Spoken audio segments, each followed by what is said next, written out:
Okay, let's solve 47.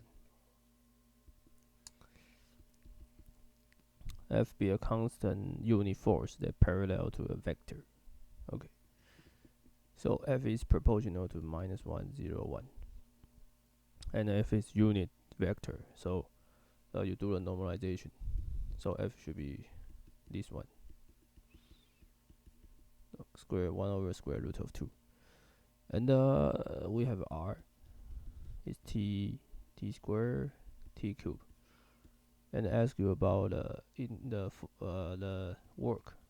Basically, it's f dr. So line integral from t to 0 to 1. Okay.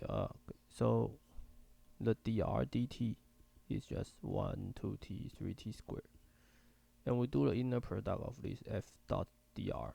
So basically, we have 1 over square root of 2 plus 3t squared over square root of 2 dt from t to 0 to t equals 0 to t equals 1. So this is minus t square root of 2 t cubed square of 2 over square root of 0, plug 1 and 0. So for 1, this is minus 1 over square root of 2 plus 1 over square root of 2. So it's 0. And t equals 0, this is 0. So the answer is 0. The answer is C.